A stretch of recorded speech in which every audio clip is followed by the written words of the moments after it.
Hello, welcome to my YouTube channel aari craft వేస్.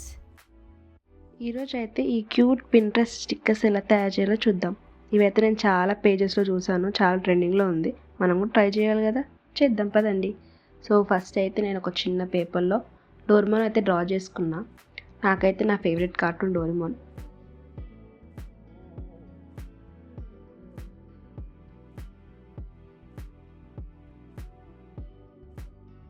నేను draw చేసుకున్నాక colours అయితే fill చేసుకుంటున్నా.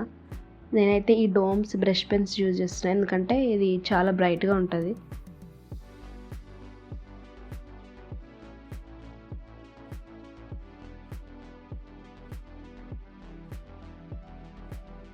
అంత పర్ఫెక్ట్గా రాకపోయినా అవుట్లైన్ గీసుకుంటే కొంచెం బాగానే ఉంది.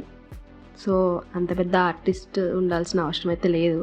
సో మీకు నచ్చిన ఏదైనా చిన్నగా డ్రా చేసుకోవచ్చు, లేకపోతే ట్రేసింగ్ కూడా చేయొచ్చు మనం.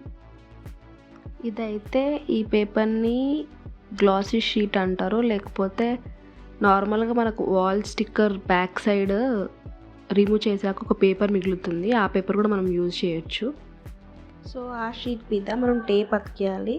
ఏ సైడ్ అతికేయాలంటే స్మూత్ సైడ్ ఎక్కడ ఉందో దాని మీద అతికేయాలి. పేపర్ లాగా కొంచెం కింద ఉంటుంది, స్మూత్ సైడ్ పైన ఉంటుంది. సో దానిపైన ఈ ప్లాస్టర్ అతికిస్తే అది ఈజీగా మనకు రిమూవ్ చేయడానికి ఈజీగా ఉంటుంది. సో అది అతికించినాక మనం ఏదైతే డోరేమోన్ అయితే గీసుకున్నామో దానిపైన పెట్టి మళ్ళీ ప్లాస్టర్ని దాని మీద నుంచి అతికేయాలి. మీకు కింద ఫోల్డింగ్స్ వచ్చినా పర్వాలేదు, అంత పర్ఫెక్ట్గా రావాల్సిన అవసరం లేదు, ఎందుకంటే అది బ్యాక్ సైడ్ వెళ్ళిపోతుంది కదా. సో ఇప్పుడైతే ఆ అవుట్లైన్ కట్ చేసుకుందాం. అవుట్లైన్ ఎలా కట్ చేసుకోవాలంటే కేర్ఫుల్గా చూడండి. ఎక్కడైతే మనం డ్రాయింగ్ చేసి డోరేమోన్ది అవుట్లైన్ కట్ చేసామో ఆ వైట్ షీట్ కాకుండా వైట్ షీట్ మీద కట్ చేయొద్దు, కొంచెం గ్యాప్ వదిలి ఆ టేప్ ట్రాన్స్పరెంట్ ఎక్కడ ఉందో దాన్ని చిన్నగా కట్ చేయాలి, ఎందుకంటే వైట్ షీట్ మీద కట్ చేస్తే మనకు రిమూవ్ చేయడానికి ప్లేస్ ఉండదు అక్కడ.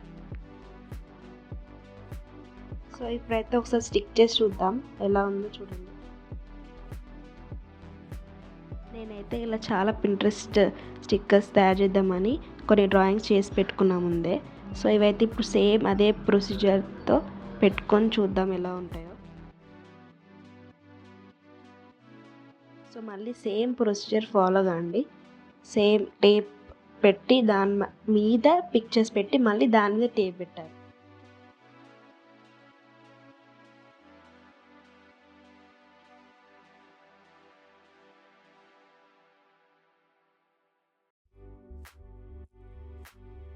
సో ఇలా క్యూట్ పింట్రెస్ట్ స్టిక్కర్స్ ఇంట్లోనే తయారు చేసుకోవచ్చు మనం. ఈజీయే, కాకపోతే చాలా టైం టేకింగ్. కానీ ఇది చేసేటప్పుడు నాకు చాలా ఇంట్రెస్టింగ్గా అనిపించింది, ఎందుకంటే అది అలా స్టిక్కర్ రిమూవ్ చేయడం పెట్టడం, ఎందుకంటే బయట కొనుక్కునే బదులు ఇలా మనం డ్రాయింగ్ చేసుకొని ఇంట్లో చేసుకుంటే చాలా యూస్ఫుల్గా ఉంటుంది కదా. సో మీరు కూడా ట్రై చేయండి. ఇలాంటి క్రాఫ్ట్ కంటెంట్ కోసం నా యూట్యూబ్ ఛానల్ని సబ్స్క్రైబ్ చేయండి. రీసెంట్గా నా యూట్యూబ్ ఛానల్ స్టార్ట్ చేశాను. సో నా వాయిస్తో ఇస్తే కొంచెం క్లియర్గా ఉంటుందని చెప్పి ఇది నా ఫస్ట్ వీడియో నా వాయిస్ తోటి. So support me guys. Thank you.